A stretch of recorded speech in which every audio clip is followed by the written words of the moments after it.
The test will be on Tuesday. Okay, but it's going to be this exact same size problem, and there will be 4 different versions of it. So you'll get to work with somebody or a few people. All right. So this particular problem says data gathered related to middle school and high school students, whether they tend to eat breakfast or not.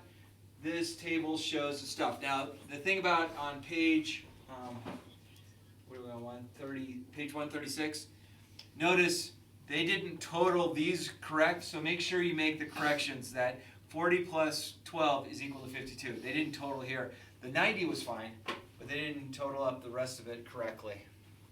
Okay? All right. I'm going to dim this one too.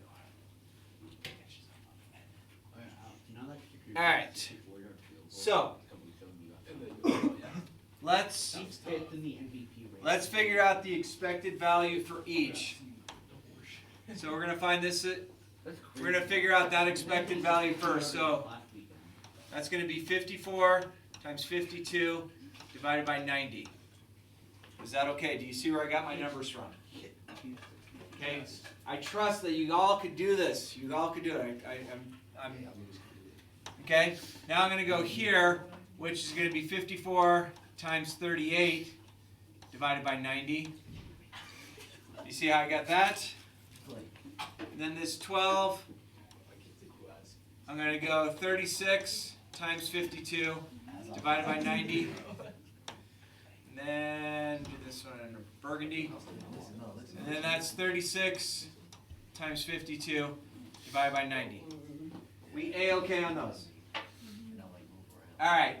So before I go any further, we're going to do this.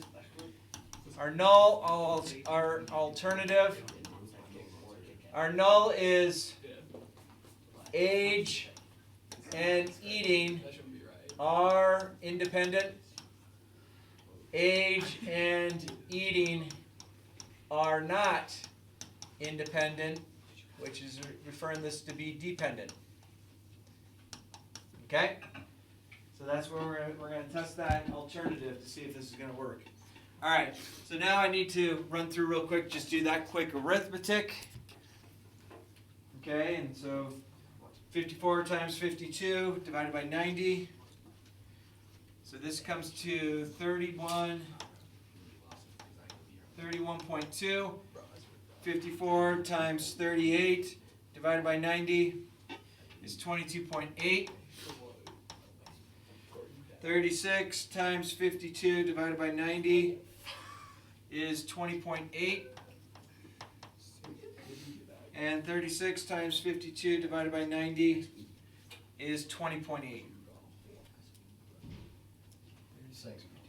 Oops, I made a mistake. Oh my god. Oops, there's my mistake. 36, that should be 36 times 38.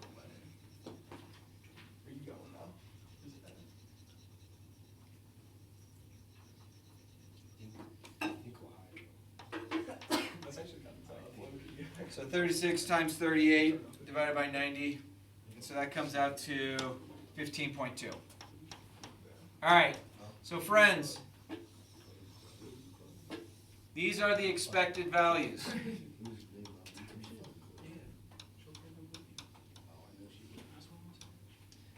All right, we A-okay there. Wait.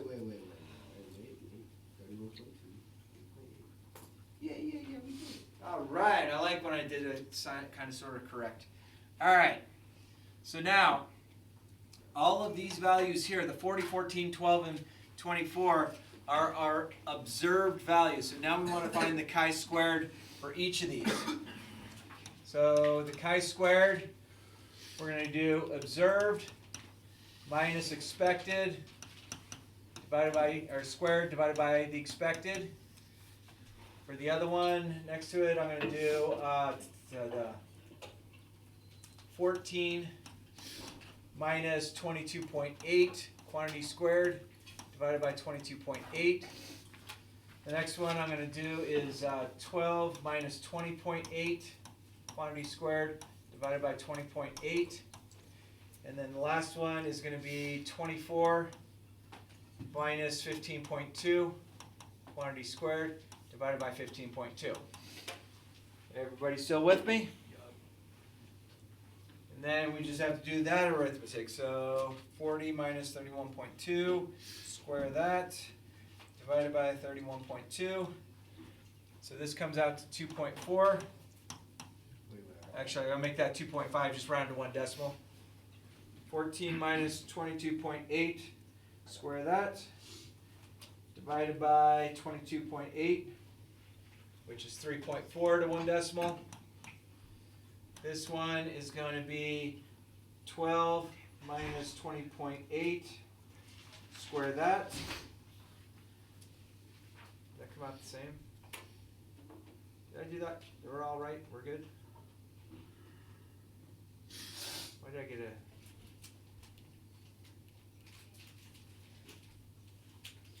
minus 22.8, square that. I got 3.7. We're good? I got, go 12 minus 1.8. 20 minus 20 point, 20.8. It's 12 minus 1.8. Huh? 12 minus 12 minus 20.8, yes. And then divided by 20.8. I got 3.7. 3.7, yeah. Okay, thank you. And then I got 24 minus 15.2. Oops. What did you get? All right.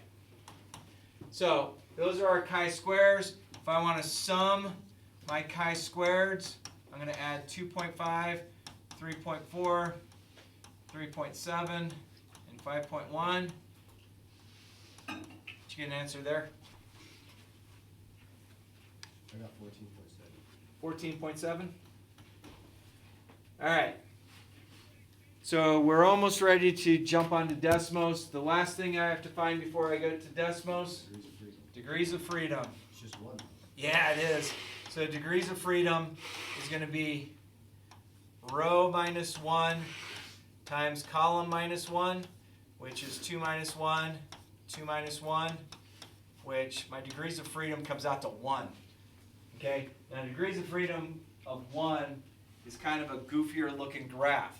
So then I need to jump on to Desmos to make sure I can do this right.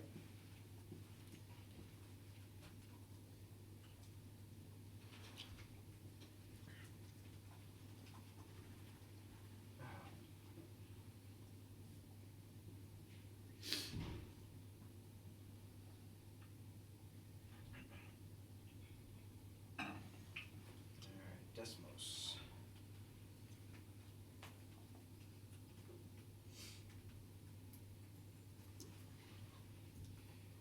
All right.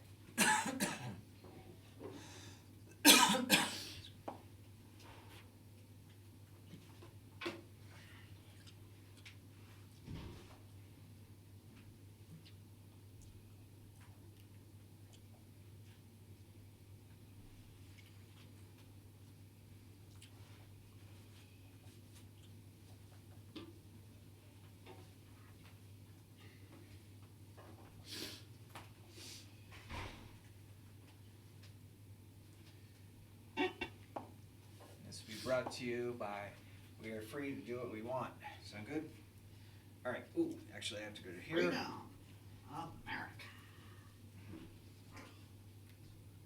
Stat analysis.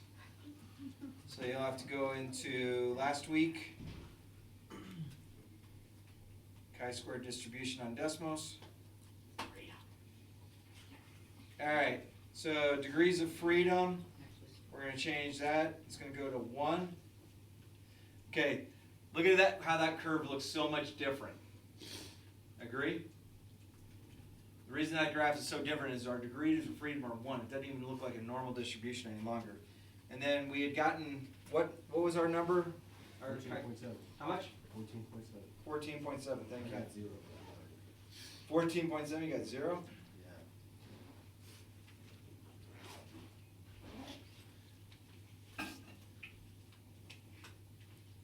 Yeah. So we get that 0 here for this S. So S is 0. Uh-oh. What is that going to mean? So our p-value is now 0. So if our p-value is equal to 0, that is less than 0.05. If it's less than 0.05, what do we do? Yeah, we reject our null, found, strong evidence, God, I'm Jewish. Jesus. against our null. That's it. That's the name of the game. Okay? So,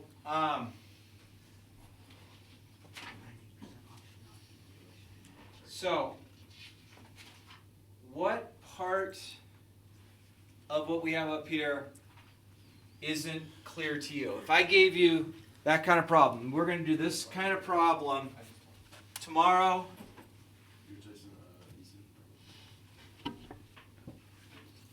We're going to do this kind of problem tomorrow. We're going to do this kind of problem on Monday. And then you'll have one of four types of four problems. I mean, there'll probably be 3 problems on the quiz. The